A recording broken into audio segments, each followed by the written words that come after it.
So there's a beautiful quote I found online, and it says, "Our wounds are often the openings into the best and most beautiful parts of us." It's by a man named David Rico. And it's talking about, I was looking up healing quotes, and I would add to that quote that the wounds may be the opening, but in order to reach those beautiful parts, we're going to have to heal those wounds. And the reality is that most of us, if not all of us, have been through some kind of pain, disappointment, and hurt. And many of us, if not most of us, have gotten into relationships before we've actually healed from those past issues, hurts, and disappointments. And so you hear me talk about healing all the time, but the question becomes, well, can healing happen while in the relationship? Because now you're already there. And you hear people such as myself saying, while you're single, focus on your healing, or that it's even better for you to be single while you're healing. And I stand by that. It is better. It is better that if you are single, you make healing a priority now. Because if you wait till you're in a relationship, you're going to face some pitfalls or some struggles that make it harder. Now, to answer the question of can it happen, it can. It is possible, but it's extremely difficult because a lot of people don't understand what it requires to achieve true healing while in a relationship. So now let's get something right out the way. Understand that you cannot heal them and they cannot heal you. I don't care if you're a man or a woman watching this. I will say it one more time. You cannot heal them and they cannot heal you. Now, there's a couple ways to look at this or understand this.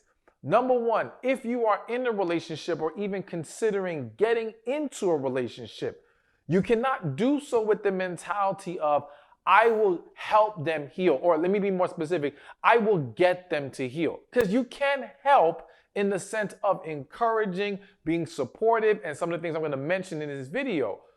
But you are not the decider of that person healing. You cannot force them to heal. It's a decision that they have to make for themselves, all right?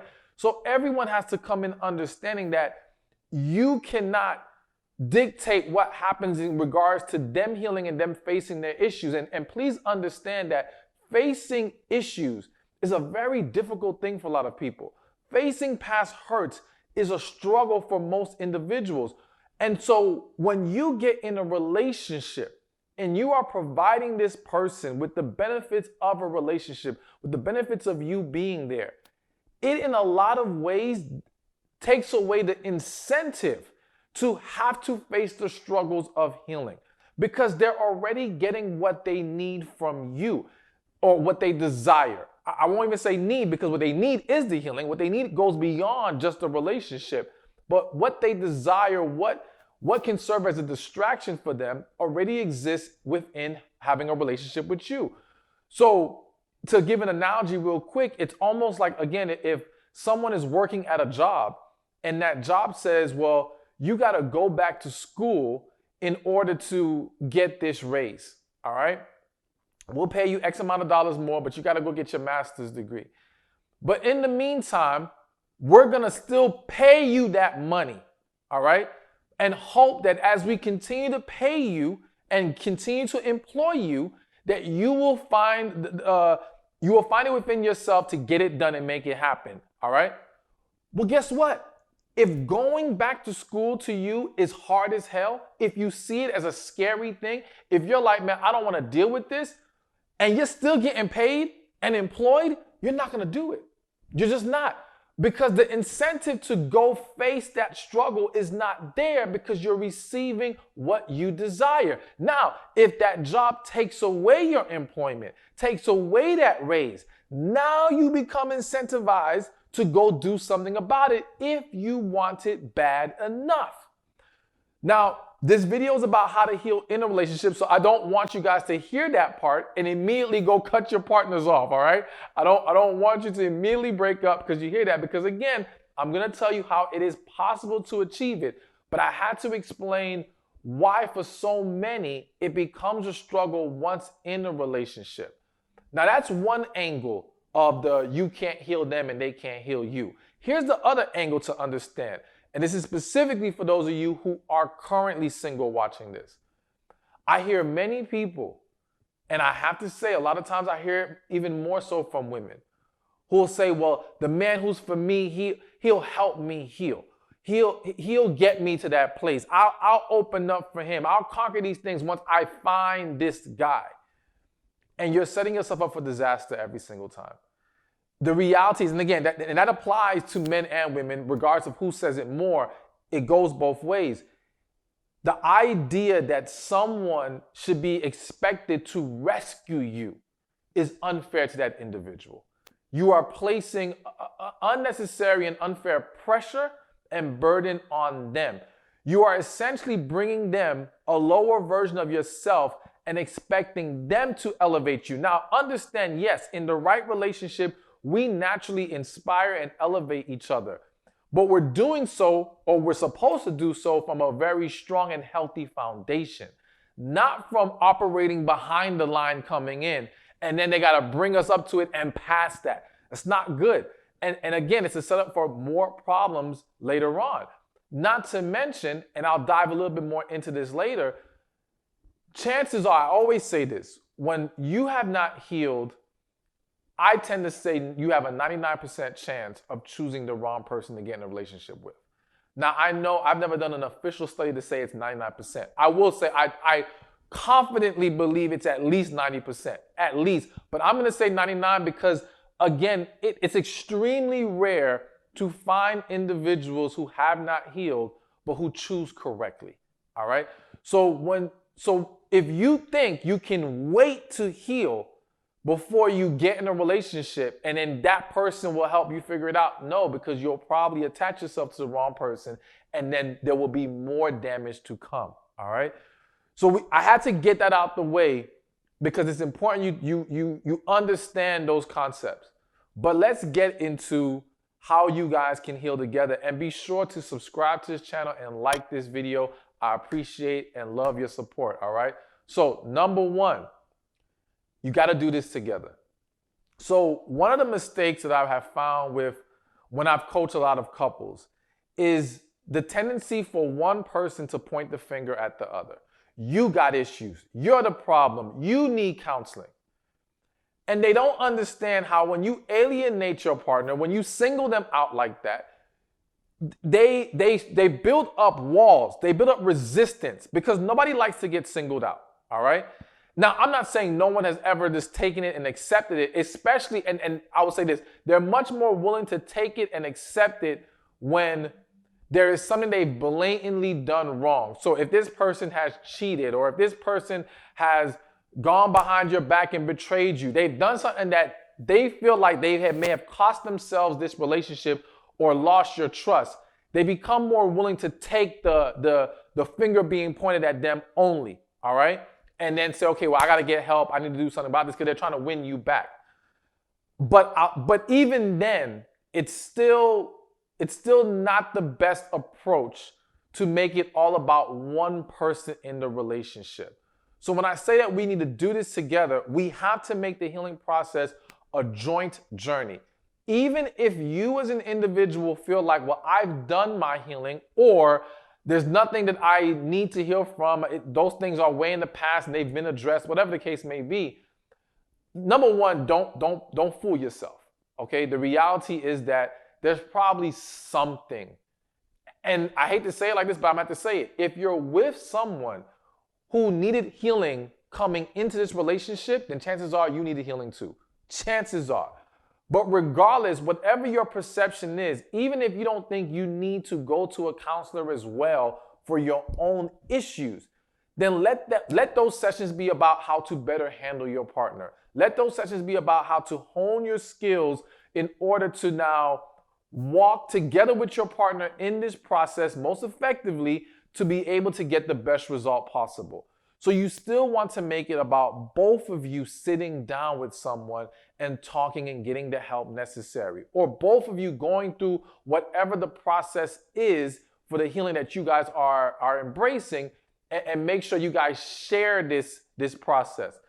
And this will help not only with helping that person, that partner, or you if you are that partner, feel not feel like you're alone in this. It won't make you feel like, well, I'm the one with issues and there's nothing wrong with them, because that can start to mess with people's self-esteem and self-worth. It also will help you to bond more. It will help you to come closer together and grow stronger together. So you want to make this a thing where you both do it together in order to achieve the best possible results if you truly want to heal while in the relationship. All right, now the second thing you have to remember when trying to heal while in a relationship is be open and honest about what triggers you. Now, again, some of you may not even know and understand what your triggers are yet. These things may start to be revealed to you as you get more help, as you dive deeper into the healing process, right? But as you discover them, as you become aware of them, you gotta let your partner know what's going on. Because here's the other problem people have when trying to heal while in a relationship. You're dealing with another person who may not understand your deeper issues yet, who may not know all your triggers, who may not know how they unconsciously contribute to the ongoing issue. All right? They don't understand what actions that they take that now pile on to the problem. And so when people are trying to heal in a relationship, what happens many times is that they may take 3 steps forward after going to their counselor that day and learning some stuff, and now they're feeling great. And they come home and their partner pisses them off, all right? Just absolutely gets under their skin. And now you took 5 steps backward. It completely derails you, all right? So it's kind of like trying to play a game, sports, while you're injured. One of the reasons why you don't want to rush back into the game is because you have a higher chance of re-injuring yourself. And that is one of the big struggles of healing while in a relationship, is that you're literally trying to play the game hurt, all right? And there becomes a higher chance of re-injury. But these things I'm laying out for you, and letting your partner know all your triggers and your issues and your concerns and what you need to help you along in this process, will minimize the chance of re-injury. And at the very least, will minimize the impact of any mistakes that are made or any actions that are taken that may offend you or bother you, all right? So it gives you a better chance of not completely falling off track and being able to continue along in the process and get to the end of it healed and in a much better place. All right, so let's keep this moving. And the third thing you need to understand while trying to heal in a relationship is I want you to focus on my 3 P's, and that is patience, the process, and progress, okay? So let's start with patience. We have to understand that facing past hurts and issues, it may not just be one thing that person or that you have dealt with. It may be a compilation of so many different instances that have now caused all this negative energy to be within you and attached to your spirit. And if it took years to pile up all that bad energy and hurt, well, don't expect it to all be gone in a day. You know, don't expect for you or your partner to be perfect with how things need to be, you know, next week. Rome wasn't built in a day. This is going to take some time. Now, that is not an excuse to not put in the effort. That's not an excuse to not put your best foot forward. It's not an excuse to continue on blatantly with bad habits. It is just to put in perspective that the road to better is going to take some time. But this is where we also have to now focus on the next P, which is the process. The process of it all is, okay, are we going to the counselor, or are we getting the help that we need? Are we practicing the things that we've discussed? Some of the things I'm going to mention later on, are we putting these things into play? Are we making sure that we are holding each other accountable and ourselves accountable in this process? That's the process of it all. Let's focus on those things, which then allows us to now achieve progress. Because again, it won't be perfect tomorrow. It won't be perfect next week, but there should be progress. There should be improvement that we can both see in this relationship. And if we're progressing, we also need to celebrate the progress. One of the mistakes that a lot of couples make is this whole wait and see approach. So whether it be a man or a woman, but I have to say I've seen it a lot more with women, where let's say a woman's in a relationship, man has done some things wrong in the past. They finally decide to get some help, and so now they're working on the relationship. Well, in her mind, it's, I can't trust that this man has truly changed until I see enough from him to convince me that this is real. And in the meantime, because I've spent all these years or months, whatever, trying so hard, I'm not going to keep putting myself out there. No. I'm going to sit back and I'm going to wait for him to show me and prove to me he's changed until I finally truly jump back into this, right? So even though she is in the relationship, she's physically there, she's not completely checked in because she wants the security of feeling like, okay, he's really turned the corner. The problem is in that there is no celebration of the progress. There is no patience, all right? And there is no set understanding of what will be enough for you to say change has actually occurred. That's the real problem with that. One of the real problems with that approach is it can essentially be never ending. You're saying, well, I need to see enough from my partner. Is that 1 month? Is that 2 months? We could be talking about 6 months down the road and you still don't trust they really changed. They're just playing this game to get me back. Like, oh no, they're going to go right back to the way they used to be. Or the minute they make anything that's a mistake or resembles a mistake, you're ready to jump down their throat and completely, oh, see, you ain't changed. It's the same thing. It's never going to be anything better. Like, you can't do that. You can't do that. So you got to understand there's got to be patience. There's got to be a focus on the process. There's got to be, again, acknowledging and celebrating the progress. This will help in achieving the healing. Because again, the healing process is something that it's so easy for people to start and fall off. So easy.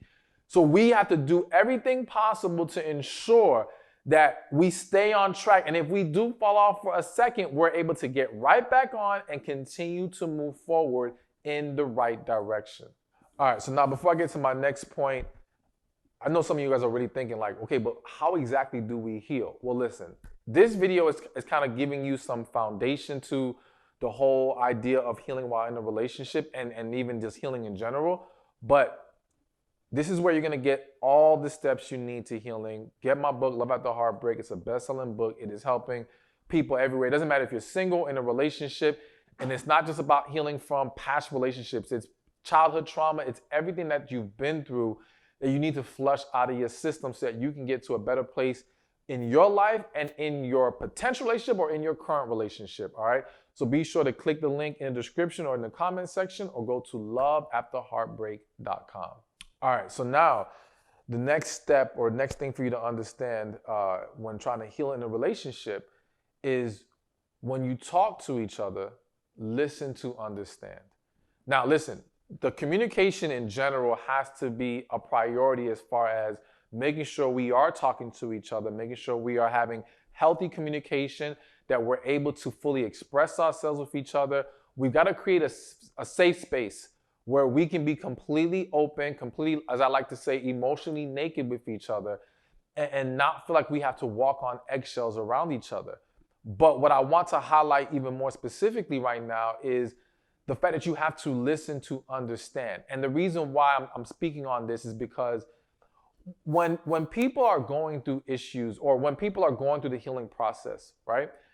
There's a lot that they may start to discover about themselves that they've either suppressed for a long time or they just simply never realized or never understood it in that way. So new things may come about, new even behaviors may form. There's a lot that can change because they're going through this process. And so in them trying to grasp what's going on and then express these things, sometimes they're not going to always be able to fully express it in a way that automatically makes sense, right? Because they're still learning too. You're still learning. So you're both trying to help yourselves understand things and help each other understand things the best that you can. But what happens is sometimes we listen to rebuttal. We listen to correct. We listen to interject, but we're not listening to understand them, to just allow them to express things the best way they possibly can, trying to get to the core of that specific issue. So if you don't understand, don't interject with trying to push it. You can say, well, are you saying this? Is this what you actually mean when you're saying this? But you're doing so with the intent to dig deeper and to gain more clarity, not to essentially say, no, well, this is what's going on. This is the problem. This is your issue. No, don't do that. Don't do that. Again, you will push your partner away even more. And if it's happening to you, think about it. It's going to make you want to shut down and not want to talk to them. So we've got to put a very strong emphasis on listening to understand each other while trying to go through this healing process so that, again, we can gain more clarity, draw closer together, and overall get to a better place. All right, now the next thing in healing while in a relationship is understand that you both have to heal from everything. I stress that because, quick example, couple comes to me, they went through infidelity. The guy in this situation, he was flirting with women online. So he didn't actually have sex with anybody. Not saying that makes it good. I'm just saying. He didn't have sex with anybody, but he was flirting with them. He was showing attention to other women. He was speaking inappropriately, all right? And this all came out months before they were set to get married. So they were already engaged, okay? So of course, he wants to make this right. He's coming to me to attempt to fix this issue. And so, okay, cool. The focus in these sessions is addressing why he felt the need to go get this attention, why did he did that, how we're going to fix this, what needs to happen going forward. And that's great, right?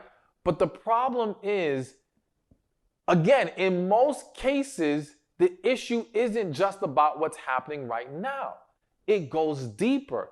And if we're talking about going from relationship to marriage, one, let me just say, I suggest everyone do premarital counseling. I think it has to be done. And you got to go in not just with, okay, we're fixing what we see as issues. No, let's make sure we have healed from everything. Because the mistake that's made in a situation like that is, okay, so we solved we think we solved him flirting with other women problem. But let's just say in his scenario, he has abandonment issues. And those abandonment issues now start to creep into the relationship in other ways that now create new issues. So we spent all this time focused on the flirting, but we did not address everything else going on within that man. Let's flip it to even in some situations I've seen with women where there's some situations where women have been sexually abused when they were younger. And due to that sexual abuse, they may struggle with certain types of intimacy, or there's just different things that can happen from that. And again, we can't just look at healing as what I see and in the moment thing, or what has currently become a problem. Because yes, she may not have, that trauma may not have showed itself yet in the relationship. But if we know we have not resolved that, we have not fully healed from that, and we want to set ourselves up for a great relationship, then we need to address it still. Because at some point, it's going to show itself. And at that point, when it does, it can very easily bring down our entire relationship. So we want to make sure that when we embrace the healing process, that we go all the way in and we try to heal from everything possible. And that we can conquer that, we will truly set ourselves up for an amazing relationship. And let me say this real quick before we move on to the next point. And it's pretty much going to be the last point. But real quick, in that same scenario I gave you where the guy was flirting with the women and speaking inappropriately, he came to me and his focus was, I'm sorry, I should have never done this. I want to fix this, right? But me being the type of coach that I am, I kept digging because my thing was, okay, why? Why are you doing this?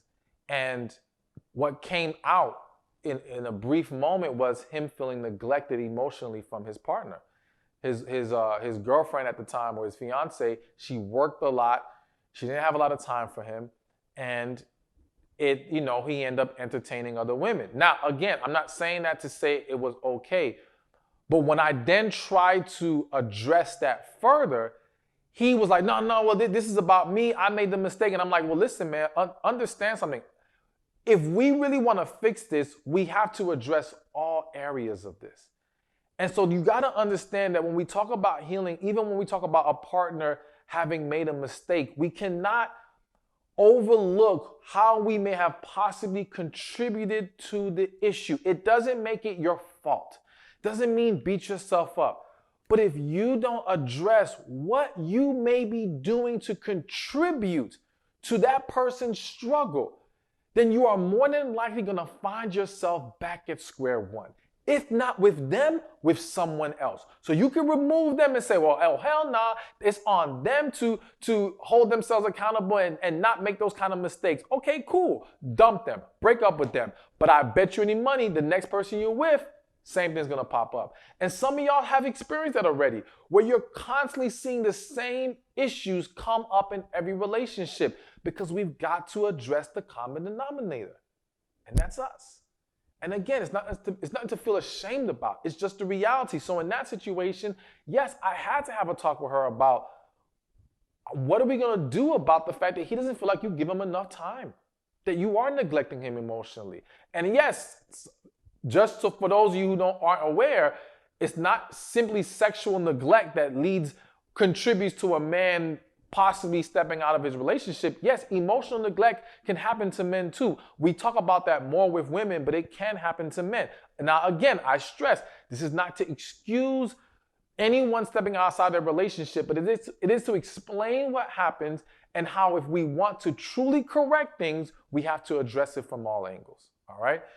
And now that brings me to this next point when we're trying to heal within a relationship. And after this point, I have one more bonus point, all right? And that is, we need to create structure. So again, the healing process, the journey of it all can be a very difficult one. And a lot of unexpected things can start to be pulled out of people and start to come up, and we're not prepared for all this. And so if we try to go into it freestyling the whole process, it's very easy for things to go left. It's very easy for us to fall off.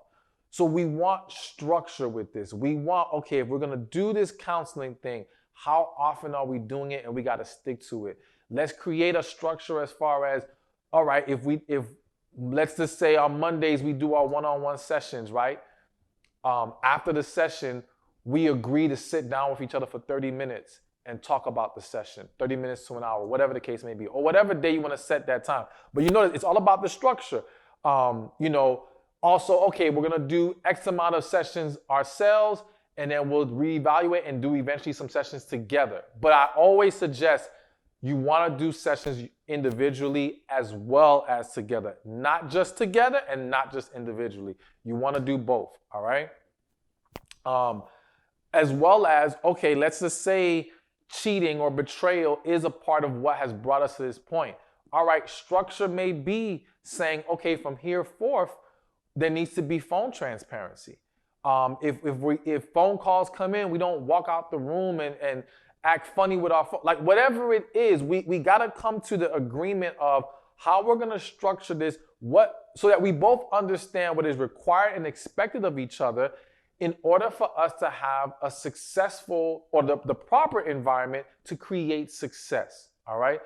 And so one more thing I'll throw out there, which is similar to kind of like speaking after the sessions, is relationship checkups. If you watch my previous videos, you may have heard this before, but I believe in like setting a time where it could be once a month, it could be once every few months, whatever, where we sit down and we both get to list out, this is what we like, this is what we don't like, and we can then we discuss how we need to fix these things and improve it. We go into it understanding that we are not going to be overly sensitive to where our partner cannot criticize us constructively and with love, of course, but they will be free to say how they feel and what needs to improve. And we will be open to it, and vice versa. I believe that relationship checklists are very valuable to those who use them. So overall, structure is a big part of this process, all right? And now the last thing that I have to say to you, and I'm gonna be real, you may not like this. A lot of you guys won't like this, but it's what's real. I want you to understand, well, let me say this. You have to heal. No matter what, you gotta work towards healing. This is important, this is necessary. I would argue, even if your relationship is going well right now, make sure you both have done your healing, all right? But I have to reveal to you that healing could lead to you two breaking up. That is a reality. And it's a reality for many reasons. One, remember what I said earlier, 90 to 99% of people, when they have not healed, end up choosing the wrong person. Now, granted, I do think that those numbers can be swayed based off of what specifically is contributing to the lack of healing. What is it that they've been through? If it's relationship related, I think there's a higher chance of them choosing the wrong person. If it's childhood related, it might be less of a chance of them choosing the wrong person, but still it leans heavily towards that. Either way, the point is, because most people end up choosing the wrong person, and let me give you an understanding of why in most cases that is true, is because those who have been hurt and have not healed fear vulnerability, fear being completely out there, all right? So now what happens is, consciously or subconsciously, people start to choose a partner that they can feel more emotional control with, that they're not truly all in love with, especially not like that last person who devastated them or whatever previous person, right? But there's enough there to work with and not feel like they'll lose themselves, quote unquote. And that perception of losing themselves is something that we got to talk about in a different video. But they don't feel like they're going to lose themselves in this. So it's easier for them to manage this situation. So essentially that becomes the safe pick. The person that they choose to be with is the safe pick, but the safe pick is usually the wrong pick. And usually the person that they're not truly in love with, the person that they don't truly have the most or strongest feelings for, which is why it is evidence of you're in the wrong relationship. And so now when you healed, and now healing essentially wipes your eyes of the things that's been blocking your vision. It opens your heart up in a way that it hasn't been open in a long time. And it starts to see truth for what it is. And it starts to realize, like, I don't belong here. Or we don't have that connection here. You know, the facade that you've been hiding behind, the distractions that you've been using are now removed. Or you see through them now. And you understand that, you know what? I should have never even started this relationship. And that can be a tough pill to swallow, again, if you're coming here trying to figure out how to heal while in a relationship. And I don't tell you this to scare you, because I want you to still strive for healing. Some of you will heal and come out on the other side, not just better for yourselves, but yes, you will be able to keep that relationship. It will be the right relationship. You'll be able to make it work. But many of you, it won't happen like that. I'm just being real. And I want you to be aware of that, and not just aware of it for you as the person who knows you need healing and trying to get what's best for your life, but also for the person who thinks, if I could just get my partner or this person to heal, everything will be better. The reality is you get them to heal and this might be done. Now, listen, if you say to me you truly care about them and want what's best, then me revealing that to you should not stop you from encouraging healing. It shouldn't. But I know this ain't easy. And it's just a reality I had to shed some light on. But again, understand healing is the key to a better life overall. And none of us should run away from it. Many of us do because it's hard, but I want to encourage and I pray that every person watching this video will do what is necessary to truly heal and get what you really deserve in life. Hey, thank you for watching this video. Be sure to check this one out right here, and I'll see you there. We live in a world that has unfortunately normalized dysfunction. Things that are unhealthy in relationships are being called acceptable, normal. Everybody does it. F all that, all right?